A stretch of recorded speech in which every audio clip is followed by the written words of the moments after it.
You are listening to the Cycling Podcast with Lionel Birnie, Daniel Freibe and Richard Moore.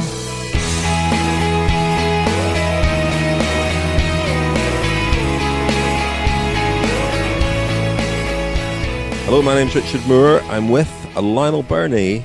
Hello, Richard. And Daniel Freibe, Daniele Frieberancini. Say you, say me. Lionel, Richie, how's it going? Oh, wow. We're going back in time with How's this. I it mean, going? not to the 80s, but 80s? 5 years or so Yeah, I ago. suppose that was 80s. Well, this was your signature about 3 or 4 years ago, Daniel. Was you it? Resurrected it. Did I string it along for more than one I episode? don't think you've never sung Oh, before okay. in the podcast. This is a new one. Obviously inspired by Francois Thomazeau. Not as good as Francois singing Oh, voice, though, is it? maybe I'm starting to feel territorial. Maybe I'm starting to get insecure. Does he do any Motown, Francois? He's more chanson française, isn't it? Yeah, lounge singer, isn't he? Yeah. A lounge lizard, Francois. How are you both? Daniel, what have you been up to? Because I know you've been up to something exciting. Well, no, I've just been. I'm in Mallorca still this week, Rich. Lovely weather here. Had one bit of news: a chance encounter with, of all people, John Degenkolb at the weekend. A new feature in the podcast, Lunch with Daniel. Yeah, John. Yeah. Oh, now who's feeling territorial? I was. I'd been for a bit of a hike, a bit of a sort of trek in the Tramontana Mountains in Mallorca, and I was having lunch at a famous restaurant perhaps for English listeners, UK listeners. There is a restaurant called Es Verger.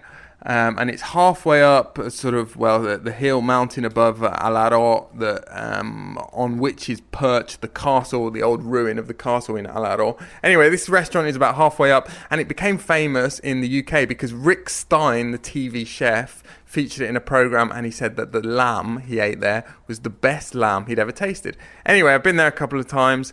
There I was on Saturday, around about lunchtime, and who should rock up but Big John. Dega go, as I think he calls himself on social media. And we had lunch. Was that your reaction when he walked in? Well, we had lunch, and he was doing a bit of sort of secret groding because this gravel riding, because this restaurant, it sits sort of at the end of a 3 or 4 kilometer sort of hairpinned gravel road or pretty much unmade road, potholed road, and he told me he'd never been up there. He was just sort of curious. He'd seen the sign. So describe the scene. He walks in. He goes. Well, I was sitting outside. He clocks you. I was sitting outside. Okay, so he rocks up. He clocks you. He goes, "Hey, Daniele Frieberancini." It was very much like that. He said, "What a coincidence! What are you doing here?" And pulled up a table. He had some lovely sopa mayor. Share a lamb leg. No, together? he was very inquisitive about the lamb, though. He was sort of asking me every 2 or 3 minutes. So, how is the lamb? How does it compare to the last time you had it? Who is this TV chef of which you speak so warmly? But John didn't go for the lamb. He went for sopa mallorquina, which is another local dish. It's sort of a slow-cooked cabbage and bread soup. He was sort of smacking his lips, said it was quite delicious. He was there. Smacking his lips. He was there at the weekend because I think he was ill the previous week, and he should have been racing last weekend, but because of the illness, couldn't do that, and was having some time out in Mallorca training. But we didn't talk about cycling much. Sorry, chaps. Did you converse in German or English? We did a bit of German, a bit of English, mainly English. How was the lamb? It was good, Napalm. You'll probably go out to Mallorca at some point in the next year or two, won't you? I would recommend you go to Es Verger. I've seen that episode of Rick Stein's program. And I remember. Yeah, it is on a list. I mean, he likes everything, though, doesn't he, Rick Stein? He likes everything. Nothing wrong with that, Richard. He smacks his lips and says, "Oh, it's delicious, wonderful." It's a fairly sort of ramshackle place, Es Verger. It's a bit of it's kind of like a scout hut. It reminds me of where I used to get changed before sort of cub football matches. And it's a bit bish bash bosh. Hundreds of people in there in any given lunchtime. It's a bit of a sort of local institution now.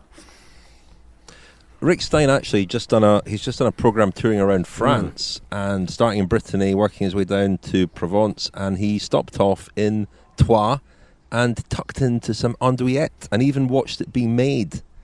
Lionel. I know, and he was smacking his lips about the andouillette. Yeah. I mean, what an idiot! I mean, it's disgusting stuff. Well, I must admit, I think it might have been andouillette 4 A's after it, to indicate the quality. The quality, that it's absolutely disgusting as opposed to just awful. You are still listening to the cycling podcast. Anyway. Well, this has been an unconventional start to the podcast in which we discuss who might finish second at the Giro d'Italia later this year. Behind Remco Evenepoel, that is. Lionel, there has been a lot of racing. Do you want to give us a little news round? Loads of racing, yeah. Well, we'll talk about the racing, won't we? But as you say, Remco Evenepoel, his season is off to a flyer. He won a couple of stages at the Tour of the Algarve, which gave him the overall victory. He held off what looked like a full-blooded pursuit by Max Schachmann, but Schachmann was never going to get on terms on the climb up to the finish of stage 2. Evenepoel then won the time trial on the final day ahead of world champion Rowan Dennis, so the top 3 in the south of Portugal. Evenepoel, Schachmann and Miguel Angel Lopez, who won one of the stages. We'll talk about Evenepoel. Is he the new Eddy Merckx? Richard's already convinced he's going to win the Giro. Better. Well, I mean, we'll come on to that. Meanwhile, in Spain, the south of Spain, at the Ruta del Sol, Astana, Jakob Fuglsang having a good week, his first week racing this season, won the opening stage as we commentated live more or less on it, didn't we, in last week's podcast. He also won stage 3. Bahrain McLaren were on his coattails on all of the uphill stages. They had strength in numbers in the top 6 overall, but Fuglsang won ahead of Jack Haig of Australia and Mitchelton Scott, who also picked up a stage win. So Fuglsang a minute ahead of Jack Haig, Mikel Landa of Bahrain McLaren in 3rd, and his teammates Dylan Teuns and Peyo Bilbao in 5th and 6th. The Tour des Alpes Maritimes et du Var, not a great race name, that really, is it? It's a bit of a mouthful. I preferred the Tour du Haut Var, but I suppose if the local authorities are partly contributing to hosting the race, then the Alpes Maritimes need some recognition in there as well. Another overall victory and stage win for Nairo Quintana, winning on the Col d'Ez, which of course will feature in the Tour de France later on this summer. Nice story on the final stage on Montfaron, the charming little climb that rises up above Toulon. Julien Bernard of Trek Segafredo won the stage there. His father, Jean-François Bernard, won stages of Paris-Nice there in 1986 and 87, and in 1992 took the white jersey of Paris-Nice on the climb just a couple of days before his son Julien was born. So, yeah, Julien Bernard's first professional win as well. So his emotion as he crossed the line, understandable. Quintana won overall ahead of Romain Bardet and Richie Porte. The UAE Tour is underway. Pascal Ackermann got his second win of the year on stage 1. Caleb Ewan won at Hatterdam for the second time in a row with a really powerful sprint, catching and passing Sam Bennett on the final 50 or 75 metres to the line. And earlier on today, as we speak, Tuesday, Adam Yates has really laid down a marker in the first leg of the Jebel Hafit double. They'll be racing there again in a couple of days' time. But Adam Yates winning by over a minute from Tadej Pogacar. Unless something dramatic happens, he's in the driving seat to win the UAE Tour overall. Chris Froome's back in action there. Dropped on the climb so far, but is completing the stages. Long road back for him, of course. The Criterium du Dauphiné route has been unveiled, and for the first time since the very first edition in 1947, there's no time trial in the route at all. The last time there wasn't an individual time trial was back in 1961. Well, that was the year that Brian Robinson won, but there was a team time trial that year. So a bit of a break from the usual format for the Dauphiné, which is to mostly start with a prologue time trial or a short time trial and then have a decent length time trial somewhere in the middle. But no, just 8 road stages and a very hilly course as well, Daniel. It is incredibly hilly, but it's going to be exciting, isn't it? With presumably time bonuses being quite important. No time trial, and the Dauphiné has swung wildly from about, I suppose, less than 10 years ago. The Dauphiné still had 50-kilometre time trials, didn't it? Which was it completely skewed the result in favour of the time trialists. I'm thinking of the year when Bradley Wiggins won, 2011. I think there was a very long time trial then, and really for a few editions before that, there was always a very long time trial. Well, we actually had a question about stage race formats on Twitter this week as well, didn't we, Daniel? It was from Jacob, and he was following up on my talk of the Tour de France returning to national team format. Never going to happen, of course, but I was just speculating about the strength of the Colombians when it comes to the Tour de France, and he's wondering why there couldn't be a week-long Olympic stage race based on national teams and completely points-based, including King of the Mountains, intermediate sprints and points for winning stages, all adding up a bit like a road omnium, he says. What are your thoughts on that? I think it's a cracking idea for several reasons, and one, we know how important it is for the host city of an Olympics to kind of show off the country, the geography. A multiple day event would enable them to do that. Also, I've sort of thrown out this wild idea in the past of Grand Tours being sort of determined on a team basis, or the team classification being the most important thing in Grand Tours. That it's not something that's likely to happen, but it would help communicate to sort of the lay public how important teamwork is in cycling. In the Olympics, you would have the issue, which you have in the Olympics anyway, of trade teams and their interests and the national team's interests possibly being at cross purposes. But I think it'd be really entertaining. Is this the suggestion to replace the road race, or in addition to? I don't know. Jacob didn't specify, but it's unlikely. I like the concept. I like the concept. I mean, it's kind of like an extended Hammer series, isn't it? In a way. Yeah, I do think that although it's a pretty conservative thing that ASO are doing with the Dauphiné, I mean, it's not exactly radical to have a stage race just without a time trial. I do think it gives a completely different complexion to the race, and I think that overall the week-long stage races, all being a kind of same flavour of racing, it doesn't lend itself to any one event being sort of too distinct from another. I mean, even in this period of the season now, when really the sort of the GC riders are kind of split into quarters, aren't they? There's there's multiple different events in different parts of the world going on. They're not all head to head yet. That will come later on as the races increase in significance, and then the theory is that the best of the best go head to head at the Tour de France. I just think that it would be in all of our interests, really, if the stage races were mixed up a little bit, different formats, different styles of racing.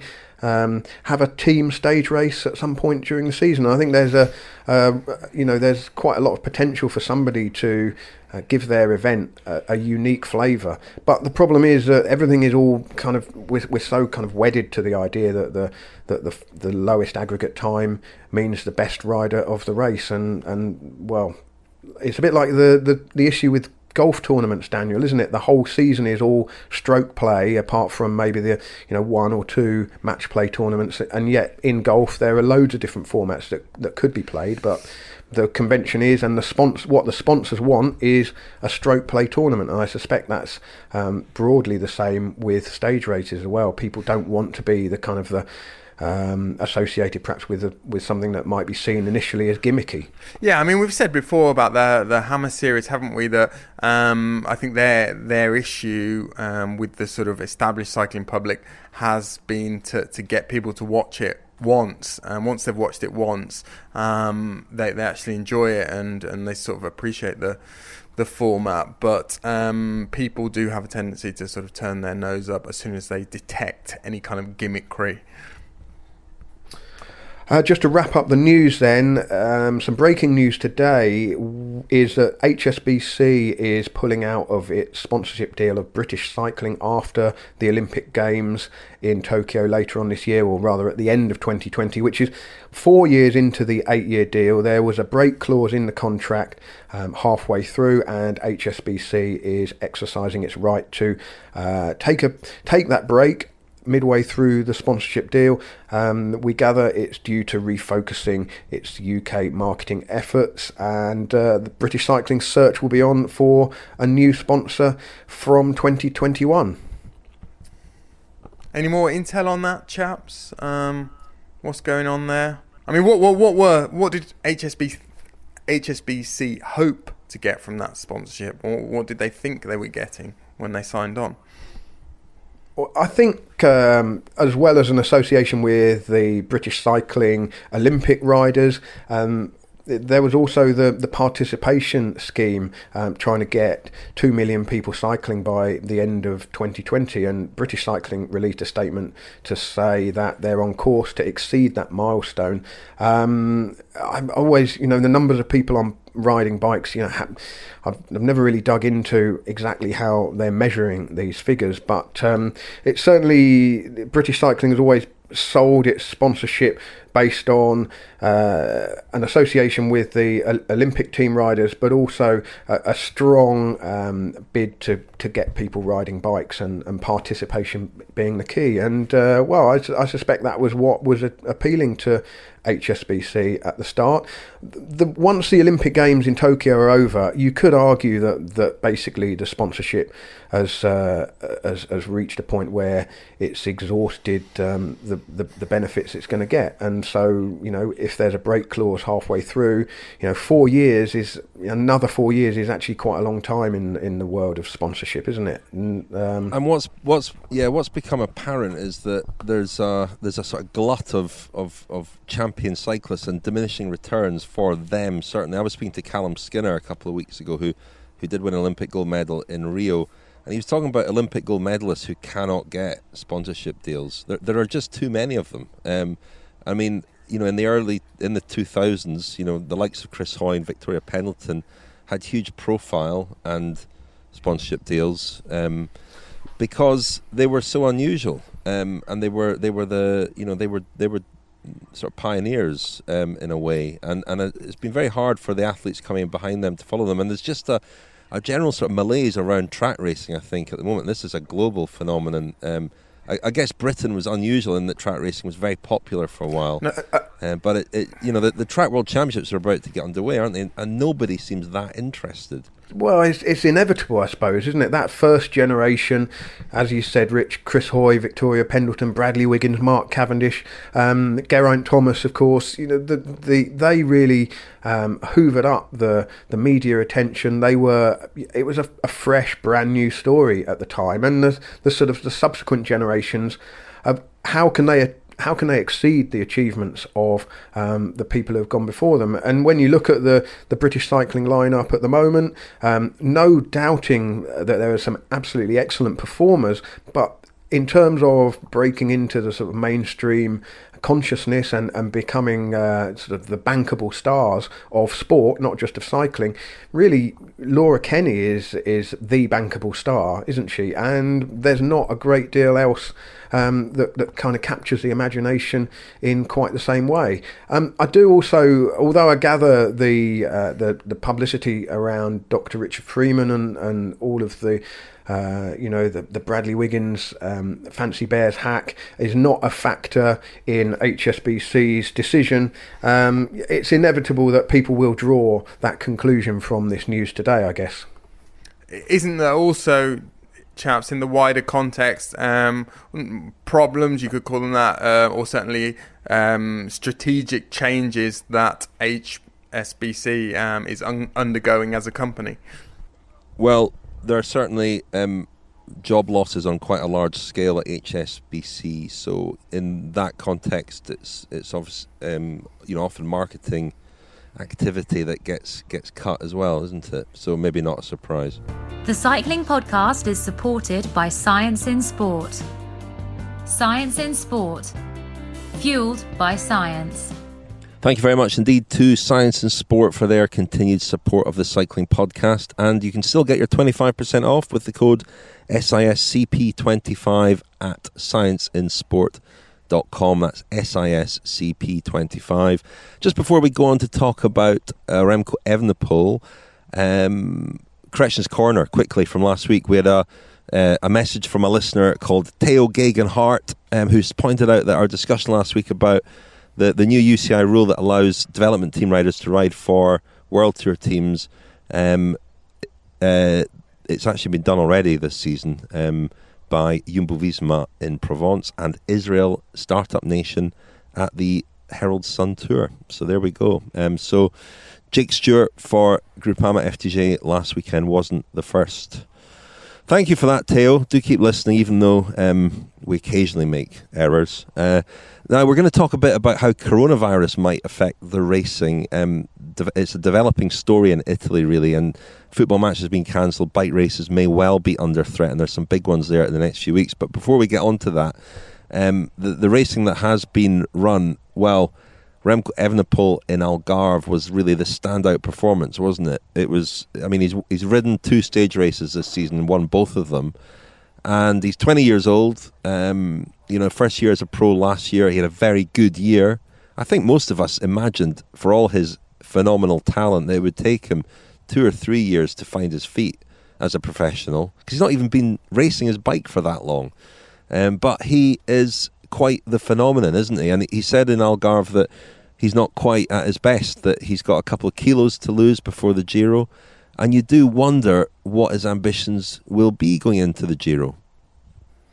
Yes, Rich, very impressive, and I'm still sort of struggling to wrap my head around it, really. Based on his sort of physiology, there's nothing sort of remarkable, there's nothing that stands out. He's quite short.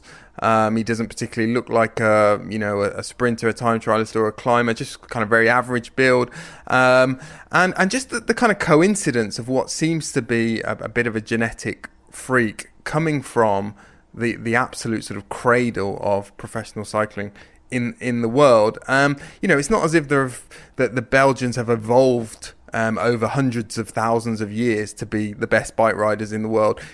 Professional cycling has existed for just over 100 years, and the sort of gene pool has become. We've often said this in the last 15 or 20 years has become a lot wider, and that sort of, you would think, would reduce the odds if a new sort of freak did appear, reduce the odds of him coming from somewhere like Belgium, in a sport where physiology and someone's genetic makeup are absolutely key. It's primarily a physiological exercise, riding a bike. So I think it's quite astounding, really. I do think there's a danger that people expect him to win absolutely everything he competes in. Yet I don't think we've seen him really beat the best in the high mountains. Well, we certainly haven't yet. His references in the high mountains are pretty slim, not least because he's not really raced much in the high mountains. He's pretty new to cycling. 4 or 5 years ago he was still playing football and thought he was going to be a professional footballer, and even as an amateur, he didn't do a lot of the big mountainous races, the Val d'Aosta, the Ronde de l'Isère in France, these races where we usually see someone's credentials in the mountains. But I wouldn't put anything past him in the Giro. I should point out, I'm being facetious when I suggest that he's going to win the Giro. He's not really ridden anything like the climbs that he will ride at the Giro. But you do watch him, and especially in a time trial, which is, you talk about cycling being a test of physiology. I guess time trial, the race of truth, it's the ultimate test of just pure ability. And to beat Rowan Dennis in the way he did, to catch Dan Martin as he almost did, and he's so impressive looking. I mean, he is a small guy, surprisingly strong in the time trial. A contender, I would think, for the Olympic time trial gold in Japan. And he does appear to have the ability to ride uphill too. So, looking a bit further down the road, there don't seem at the moment to be any limits. I guess the unusual thing about him being a Belgian is that his skill set is not the typical Belgian skill set, in that the one race he might struggle on is, say, Tour of Flanders or Paris-Roubaix, because he doesn't look like the sort of rider who would excel on the cobbled stretches or the cobbled climbs. He's just too small for that. But it's a long time since Belgium has had a Grand Tour contender, really. And 1979 was the last Belgian Grand Tour win, wasn't it, Lionel? That was the subject of your friend's special a couple of years ago. 78, sorry. The Pink Panther at the Giro, yeah. So, I think he looks, just on paper, and if you study his results and look at his performances, he looks like he might develop into a Grand Tour contender, certainly. I think just to add very quickly, Napalm, before you come in, the other amazing thing, given the number of races he's already won, is that he hasn't really won many in any kind of sprint. That's another area where we don't really know how good he is. I suspect that he's a guy who will win out of sort of 15-man groups and 20-man groups fairly regularly, but we haven't really seen that. He hasn't needed to do that yet. Yeah, I'm with you, Daniel, in not really being able to place this start to the season in any kind of context. I mean, the Vuelta a San Juan that he won last month, or rather finished at the very start of this month. Sorry, it's a pre-season friendly, isn't it? I don't want to damn it with faint praise, but it's not necessarily an indicator of coming. How about damning it with outright insult? But it's not an indicator of a potential Grand Tour victory, is it? Really, it's an early season race where the field is not that deep. And yes, he won it won it impressively. Algarve is slightly different in that certainly the last 10 years it's enjoyed a real it's really stepped on from being quite a sort of. It was a small race, wasn't it? Very important for the Portuguese peloton, but not really a race that attracted a big field of stars. But really, since Alberto Contador's win in 2009, it's become an early season pointer. Victories in the last 10 years, Richie Porte, Michał Kwiatkowski, a couple of wins for Geraint Thomas, Primož Roglic as well. Pogačar won it last year. It's a race where you're going to get a decent field, but as I said at the start of the podcast, the peloton is really split across 4 fronts at the moment, and it's really hard to kind of place these results into any kind of context until you see how Evenepoel gets on against a stronger field in a more difficult race. I mean, let's face it. I mean, the talk about Eddy, is he the new Eddy Merckx? I mean, Eddy Merckx won Milan-Sanremo in his first full season as a professional. And I know it's comparing completely different eras, but this is not quite the same level, is it? I would say the performance at San Sebastian by Evenepoel was more impressive than winning a sort of week-long stage race in February. Yeah, I hear you. But Alaphilippe won in San Juan last year, didn't he? And Pogačar won in Algarve, and winning is important. You can only beat the field that you're racing against, and in Algarve the field is pretty impressive. You mentioned Kwiatkowski there. Guys like him, you might say the race doesn't really matter, but I look at his performance there and think he's in trouble. He's clearly not the rider he was. Which he actually acknowledged himself, didn't he? Yeah. Yeah. So you Evenepoel will be buoyed by his performances, and I'm sure that once he does race against in stronger fields, he'll do pretty well. He's clearly going really well, and I thought his performance to win on the climb was really impressive. I mean, he jumped with about 250 meters to go. It was a perfect move at the perfect moment, and showed something else as well. It was that high end power, that he hasn't won in a sprint yet, but that was kind of the next best thing. Very impressive indeed, I thought. And yeah, who knows what's going to unfold. Just on the time trial as well, chaps. I mean, that is the one thing, Napalm, with all the caveats. The time trial win over Rowan Dennis, I do find quite extraordinary. I know Dennis has said that he's saving his best until later in the year, but for a guy who as I said, wasn't cycling a few years ago, you think of all of the sort of years of honing equipment, technique, and the mental discipline of time trialing that someone like Rowan Dennis has undergone, and other sort of dominant time trialists before him. It took them a few years in general to sort of reach the top. You think of a guy who's come in green like Evenepoel, and he's on a fast bike, and he rides for a team who has produced a lot of good time trialists over the last few years. But I find that pretty extraordinary, I must say. He's remarkably mature off the bike as well, isn't he? His press interviews are those of a seasoned pro. He's very polished. He speaks well. Very touching tribute to Nicholas Maas's son, who was stillborn. Which again, he speaks like somebody who has been in that position for years with real maturity. Just looking at his characteristics, what is the biggest race that you, sort of speaking today, would expect him to win this year? Or he'd be your favourite. I genuinely think he'll have a similar year to Pogačar last year, and so Pogačar won California. There's no California this year, but Evenepoel could win a race like that. I don't know, a Catalonia or a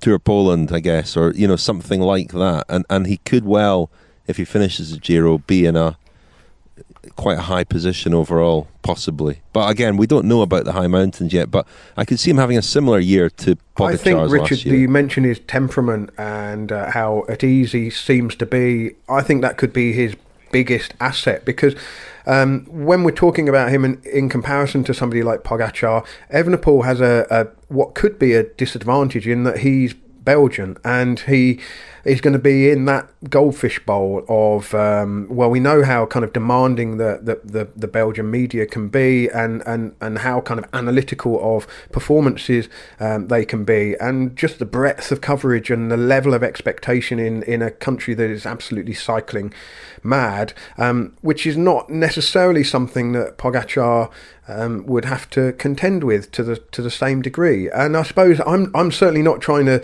tell anyone that Evenepoel isn't an exciting and potentially fantastic rider. I'm just kind of trying to put a lid on a level of expectation, really. He's still only 20 years old, and I think that there's a tendency, isn't there, to crown somebody the new Eddy Merckx, and I know we've done it kind of tongue-in-cheek here, but even 3 years is a long time in professional cycling, and in 3 years' time, he will still be younger than a lot of riders who have made quite considerable strides into their careers. His contemporaries are kind of going to be 4 or 5 years older than him, just because of the age he is and the progress he's made so far.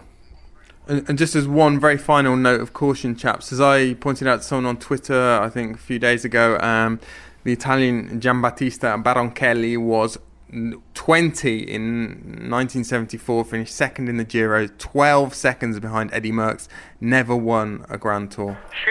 Chute à l'arrière du peloton, cycling podcast team car at the back of the pack, please. That's the voice of Seb Piquet, race radio at the Tour de France, reminding me to tell you that this week's episode is supported by Stitch Fix.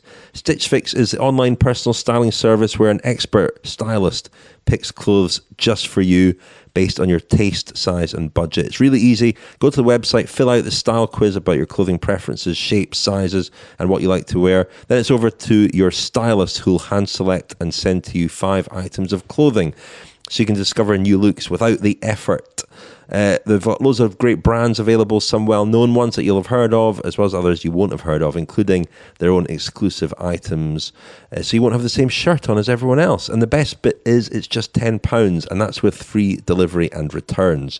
You don't need to subscribe to anything. You can arrange regular deliveries if you like, or you can just order when you want to. You're a customer, aren't you, Lionel? Well, I am, yeah. I look forward to the delivery. Thought so. I could tell by your style. Well, I mean, on our recent theatre tour, did you not notice I had a different jacket, had some different trousers? I had a very nice pair of cords, which I would never have picked out if I'd just gone shopping. But when they arrived in my Stitch Fix box, I was like, well, I'll try those on, see how they fit. They fitted really well, and I decided to buy them. So what I've enjoyed about it is that each month you get a selection of things turning up. It's a bit like having a mini Christmas once a month, and then you get to try things on at home without having to be in a sort of cramped changing room in a shop.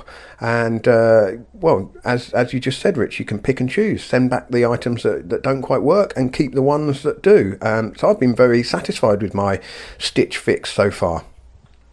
Yes, it's an enjoyable experience. I'm a customer too. Get started with Stitch Fix today and support the Cycling Podcast by going to stitchfix.co.uk/cycling right now. That's Stitch Fix, stitchfix.co.uk/cycling. Chaps, before we crack on with the next bit, do you mind if I plug my US shows again? Not at all, Richard. New York on April the 8th. It's like Robbie Williams is going to break America. April the 9th in Washington, D.C. has been sold out. It's sold out. So we've added a second show in Washington, although I'm told it's not actually in D.C., but Mount Rainier at the Red Dirt Studio. Now, this place has been located and secured for us by Stacey Snyder, our friend, the ceramicist who lives there. So Friday, April the 10th, Washington, D.C. / Mount Rainier. A second event with Ian Boswell, me in conversation with Ian Boswell. For tickets for that show or New York, a couple of nights earlier in Rafa in New York, go to thecyclingpodcast.com and look forward to meeting a lot of you there.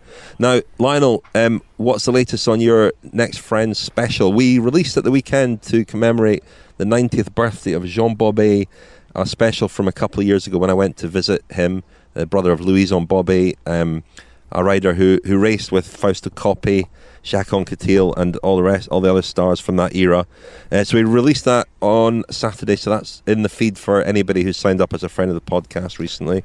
And we've got your Yanni Brajkovic special coming out soon, I think. Well, just firstly on your Jean Bobet special, we don't have a culture of praising each other in public, do we, Richard? No, certainly not. Absolutely not. But when I first listened to that episode, it was such a charming conversation. If you haven't signed up as a friend of the podcast yet, out there in listener land, do so at thecyclingpodcast.com/friends. As for my interview with Yanni Brajkovic, Slovenian rider who I went to see in Novo Mesto in Slovenia a few weeks ago, that's edited and ready to go. So look out for that on the Friends of the Podcast feed imminently. A lot coming, isn't there? We've got that going out. We've got Service Course going out this week, which is Lizzie Banks and Tom Wally looking at what the pros are riding in 2020. Lizzie's already been racing this year. Now, we were going to talk about coronavirus, which is certainly a developing story and one that is getting quite close to home and close to some major bike races with an outbreak in Italy, which is causing quite a lot of panic at the moment, and could affect Strade Bianche, which isn't in the area at the moment, but Milan-Sanremo certainly is. Trofeo Binda is the Women's World Tour race, is right in the epicenter of it, actually. And further afield, there's even talk of the Giro even being under threat. Mauro Veni's spoken about this. There's really nothing he can do about it, but we've seen major football matches postponed. we don't really have any insight on this at all. We'll just have to watch and see what happens, I think, over the next few days, won't we? Yeah, the situation is obviously escalating, Rich, in Italy. 7 people have died now. We're talking on Tuesday. Situation's changing all the time. But the 7 people have died are all in their sort of 60s, 70s and 80s, all ill to some degree before they got the virus. But there are 12 town councils now that have completely shut themselves off. And the sort of epicenter, the first, I think, town to sort of shut itself off, quarantine itself, was a place called Codogno, which, if you imagine Italy as the boot, it's sort of just below the knee, and it's actually the birthplace of. Do you remember an Italian sprinter called Mario Traversoni in the 90s? A bit of trivia about Traversoni. He was, I don't know if this had ever happened before, but he won a Tour de France stage having finished third, having crossed the line third. The 2 guys ahead of him were both disqualified. I think it was Jens Heppner was one of them. Anyway, that was the kind of epicenter, and it's in that's in the Lombardy region. Obviously, Milan is the capital of the Lombardy region. And everything's being sort of managed on a regional level in Italy. And Lombardy is the region that's taken the most stringent measures. And they've cancelled all major sporting events. All sort of school exchanges in Lombardy have been, so foreign students coming to Lombardy, their pupils going abroad, for example, they've all been cancelled until the 15th of March. That gives you an idea of how worried they are about people coming in and out of the region. But as far as Milan-Sanremo is concerned, obviously starts in Milan. The first 55 to 60 kilometres or thereabouts of the route take place in Lombardy, and then the route goes into Piedmont briefly and then into Liguria. But Venya's already said that they will not, or they're not considering moving the start. You'll remember in 2013, for example, there was a terrible day of where it snowed, didn't it? The weather was awful, and they actually took a big chunk, I can't remember whether it was about 40 kilometres or it might have even been more, out of the route. They actually paused the race because of snow and truncated the race. But Venya said it's out of the question that they move the start, take 60 kilometres in Lombardy off the route, and have a shortened Milan-Sanremo. So it's looking pretty bleak at the moment, I would say. I think the issues here are the incubation period for the virus is a couple of weeks, potentially could be even more than that, and the fact that the movement of people is what is exacerbating the spread. And so even if sporting events were going on, really it's the movement of people in and out of the affected regions that are the problem. And so when you consider that a sport like football has already, they cancelled Serie A matches, and they're talking about playing Inter's Europa League game behind closed doors this week. The priority for the authorities must be to get it under control and stop it spreading further, and the restricting people's movement is presumably going to be key to that. So it's not just about whether or not events can logistically be held, it's whether or not people can get in and out, and whether or not the gathering of large numbers of people, whether it's watching a football match or watching a bike race, is a smart thing to happen while the areas are so affected. So at the moment, it seems to be getting worse hour by hour, rather than a lid being put on it and things being contained. So the first bike race that could be affected would be Strade Bianche, men's and women's races, the 7th of March, then Tirreno-Adriatico the week after that, and then Milan-Sanremo the weekend after that. So we'll just have to watch and see, and it really will be out of the control of race organisers and cycling authorities, won't it? It will be down to local and national governments.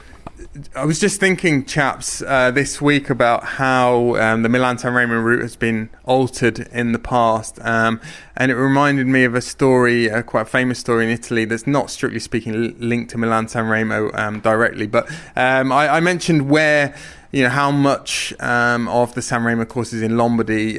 So the race transitions into Piedmont, close to a place called Ovada, and that's where the Turchino, the famous first climb of Milan-Sanremo, starts. There was a proposal in the late 70s, which became sort of infamous, to flatten the Turchino, to knock the Turchino, the whole mountain, down.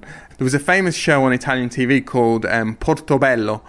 And in the late 70s, a fella came on there, and one of the regular features of this show was sort of regular people come on and suggest solutions to extraordinary problems, or things that were giving the Italian population real difficulty.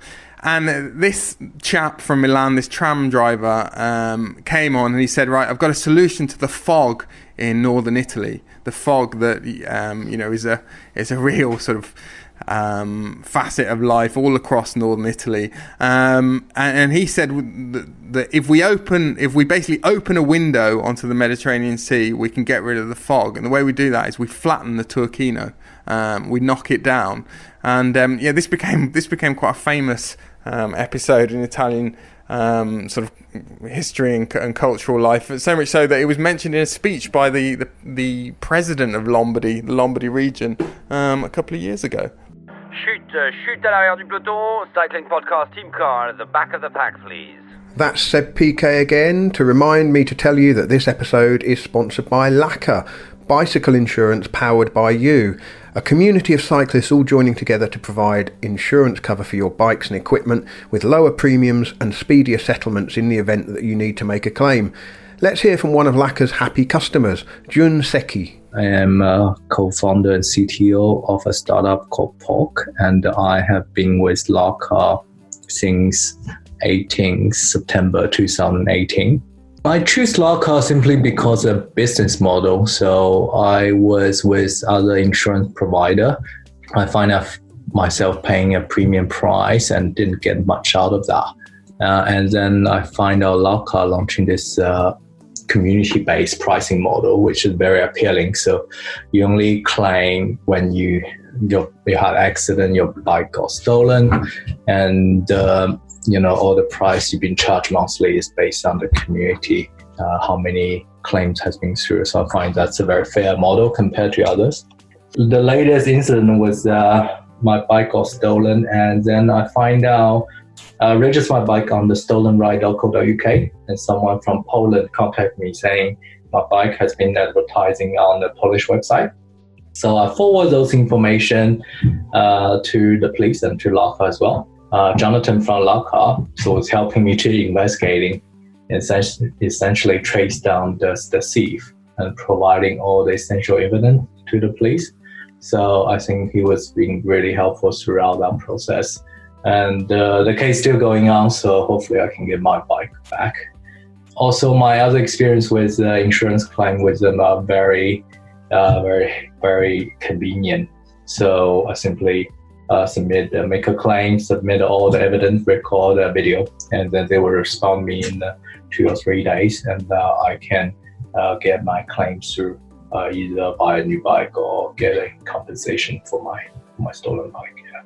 So if that sort of bike-specific insurance cover sounds like the sort of cover you'd like for your bikes and equipment, go to laka.co.uk. That's Laka, Laka.co.uk to find out more. Well, we'll keep our fingers crossed for the Italian races coming up, and indeed for Italy, and hope that the coronavirus does become contained and doesn't spread any further. Although that seems a forlorn hope. Rich, but, the Italian health minister, who's in the press a lot at the moment, is called Giuseppe Speranza. So that's a good open, isn't it? Well, that's a good sign, positive sign, and we'll cling on to whatever we can. Any other business then, chaps? I mean, there's been lots of racing, as we said, and there's a race ongoing at the moment, the UAE Tour, which we watched just before we started recording today, and it was a really phenomenal. I think we were all waiting for Pogačar to light things up, but it was Adam Yates took over a minute out of Pogačar and looked very, very good indeed in searing heat that really took its toll on a lot of riders. Alejandro Valverde was well off the pace.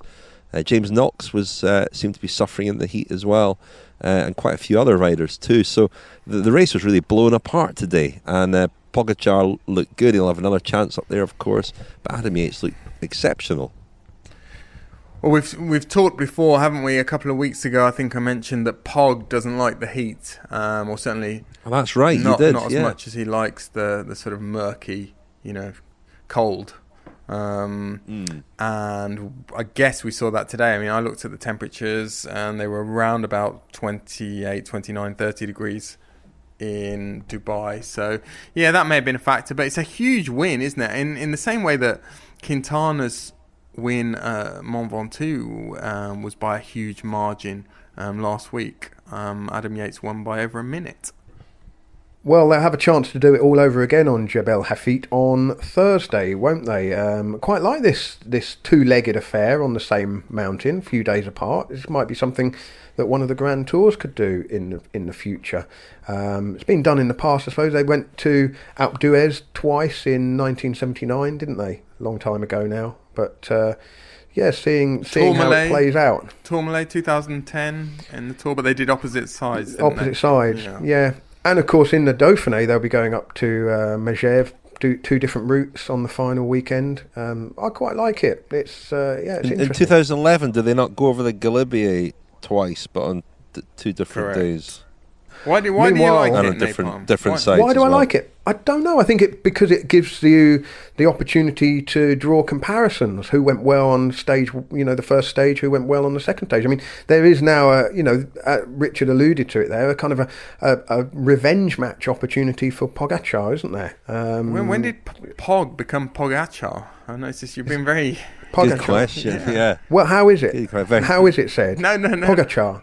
I'm just saying Pog. Just Pog. Pog. His official podcast nickname is Pog, isn't it? Anyway. Is there a system of fines for using his correct full name? I don't know.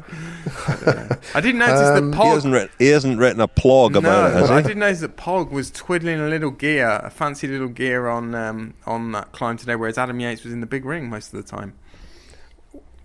So we shall see. I mean, maybe Adam Yates won't need to make quite the same statement second time round because the overall win, well, he's just got to defend now, hasn't he? Yeah, just got to defend. The race in the south of France, I mean, the Tour des Alpes Maritimes et du Var, a bit of a mouthful, isn't it? It used to be called the Tour du Haut-Var, didn't it, a few years ago? But some of these races need to think about their marketing a bit more. Perhaps it should. This one should be the hipsters' Criterium International. Having said that, I remember I got quite exercised a few years ago when Strada Bianchi became Strada Bianchi. Remember, it started off as Eroica, didn't it? It did, yeah. And I was upset at the time because I really liked it. It's such an unusual name for a race, Eroica. But actually now, well, obviously Strada Bianchi makes perfect sense, doesn't it? But this little stage race, 3-day race, it's kind of reminiscent of the old Tour of the Mediterranean, reminiscent of Criterium International when it used to be held down in the south of France, or Paris-Nice, regular visitor, of course, to the Col d'Aix and Montferrand, ticking off places that are will really mean something to those of us who grew up following cycling in the 1980s. And as I mentioned at the start, Julien Bernard following in the wheel tracks of his father Jean-Francois this weekend. But the outstanding performance again, Nairo Quintana winning another overall classification for Arkea Samsic. And well, we can speculate about why Nairo Newman, and of course Superman as well, won a stage in Algarve, rode pretty well, and did a decent time trial as well. Superman. And all these little clues, when these riders start facing off against one another, it's going to be quite interesting, isn't it? It is, yeah. Bring it on. I mean, that's the sort of unintended consequence of the shambles that is the cycling season, is that they're all scattered asunder, and then but it does sort of work, doesn't it? Because you just get these tantalising tidbits, and your imagination does the rest, and then we eventually see them all come together. It begins at sort of Catalonia, doesn't it, in the Basque Country a little bit, and then ramps up as we get towards the Giro and then the Tour. But Quintana does look like a new man, doesn't he? Really? Well, he wouldn't have been targeting these kind of races if he was still with Movistar, would he? There's clearly the influence of his new team and sponsor. And it's and fresh races as well, maybe. Exactly. A new lease of life for him. Over in Spain at the Ruta del Sol, Bahrain McLaren having such strength in numbers certainly caught my eye. Mikel Landa lost out to Fuglsang on the first stage. Pello Bilbao lost out to Fuglsang on the third stage. Landa finished on the podium. But the fact that they had sort of three riders all up there, all riding aggressively, contesting the stages was, we've not really seen that from Bahrain before. It does look like they're certainly racing, trying to catch the eye a bit more, trying to win stages, trying to make perhaps it's the influence of Rod Ellingworth coming to the fore already. I think they've got a really good roster, haven't they? They're a very versatile roster. I think inheriting a rider like Dylan Toynes is an absolute godsend for anyone coming in like Rod Ellingworth is coming into that role. Toynes is a rider who is getting better, I think, every year. He's quick, he's resilient, he's going to be a massive threat in the Ardennes, and we've seen him in major tours in the last couple of years also now.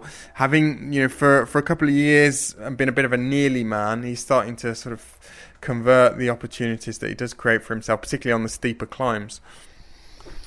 I think he's on the start list for Omloop Het Nieuwsblad at the weekend, and he had a very good result there last year, didn't he? He did a bafflingly good result. I think he was fifth, wasn't he?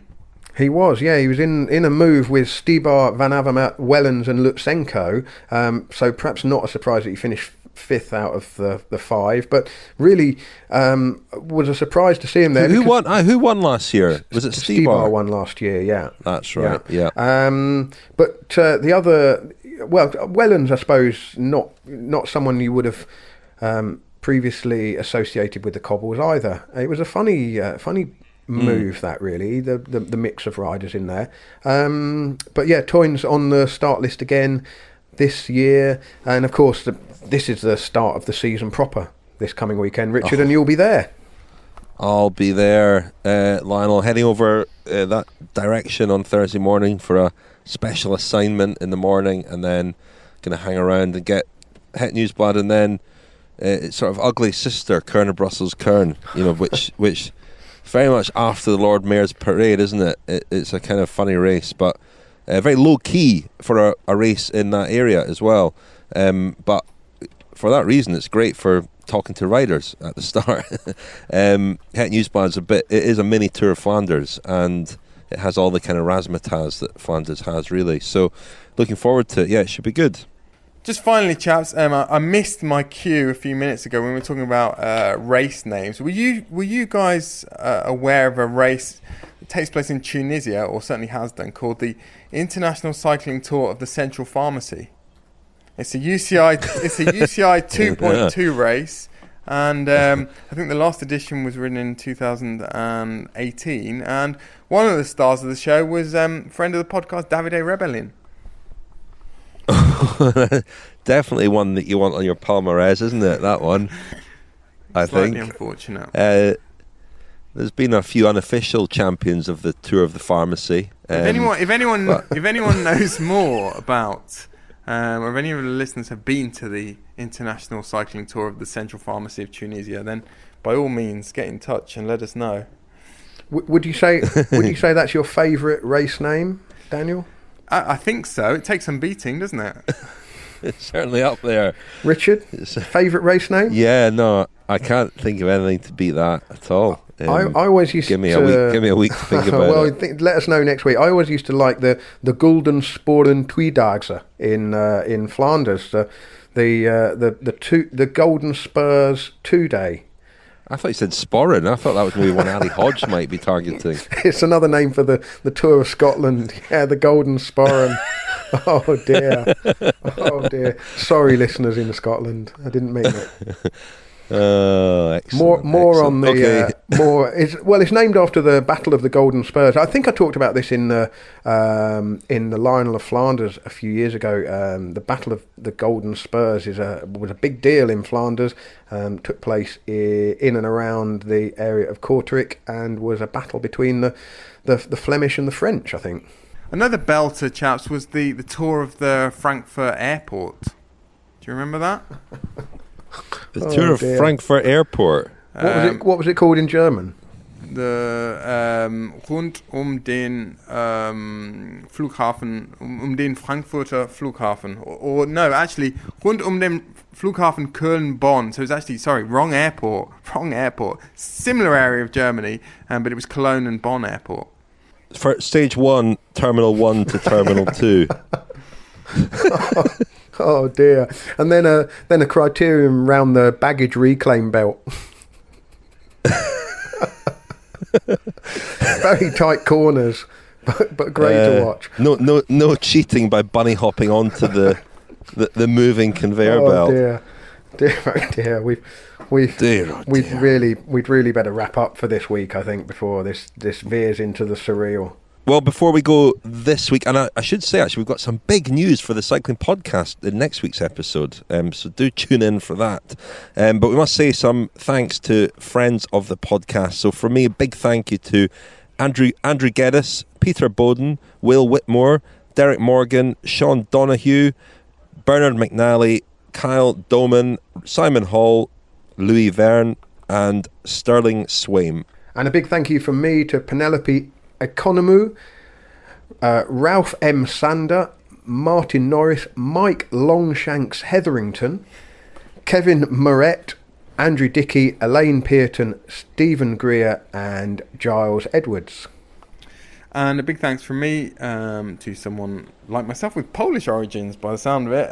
Mark Jarodzewski, Jody Shimoda, Mark Watkins, Jody and Tyler Schwartz, Kevin Rushton, Sharon Chambers, Michael Bushell, Chris Connolly, Jim Terry, and Mark Edmondson.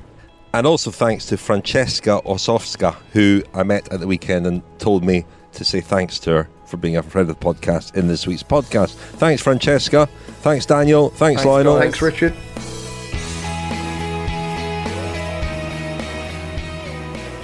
You have been listening to The Cycling Podcast. Subscribe to our newsletter at thecyclingpodcast.com to get all the latest news and special offers delivered straight to your inbox. This episode was edited and produced by Tom Wally.